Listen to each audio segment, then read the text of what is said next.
I'm living and working on an island where the main greeting is Aloha, which essentially means love, you know, and you really feel it. I mean, it sounds kind of cheesy, but you really feel it. The people here are so amazing, and there was 10,000 people there last night, and they all loved it. They all watched it and cheered and loved it, and so I don't care what happens with the show. I mean, I want it to succeed, but I believe in it. I know we're doing our job, and it's out of my hands now. Can you talk about the stunts? How much of your own stunts are you doing, and can you tell us any of the crazy things that you've been doing?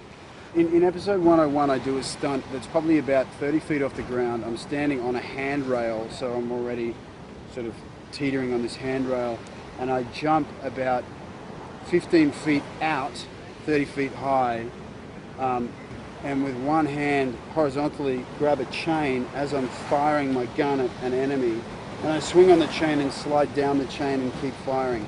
Whoa. And I had wires and stuff, but I was so nervous. The funny thing is, the first time I did it, the stills photographer took a couple of stills, and like my body was stretched out and I was firing stuff, but my face was like, he's like, mate, you need to tone the facials down. And so then I was like, so it was pretty good.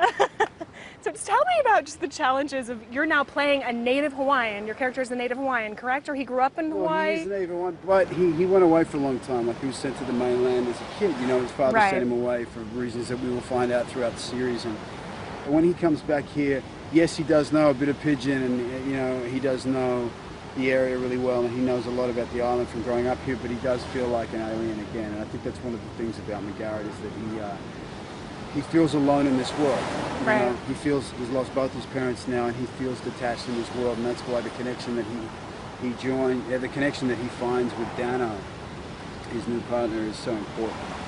Because it's one of the only connections that he has, you know, and it's about really important stuff. I did want to ask you, do you think there's any chance that your backup plan co-star Jennifer Lopez might make a guest appearance on this show? Oh, for sure, yeah. She's coming on as a regular character in 107. We hadn't heard that yet. Yeah, absolutely. It seems the obvious thing, though, right? Yeah, totally. Probably playing your love interest. Oh, absolutely. Just as a nod to the movie. No, without I didn't even have to ask her. I just she'd be like, shoot.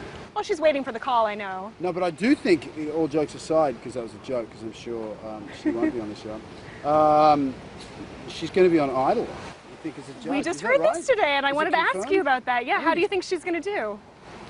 I think she'll be great. Yeah. You know, she's a great girl. Like, she's got a lot of spunk, and she's got a lot of she's got a great sense of humor. We had a fantastic time working. You know, her and Mark both are really fantastic people, and so I think she'll bring. I think she'll bring an edge. She'll bring a humor edge, but she'll bring she understands musicians and dancers, because that's who she is. That's where she comes from. And so I think, and singers, you know, and so I think she'll really. I don't know. It's going to be really interesting to see what she does bring, but I think she's going to bring something special that the other judges don't.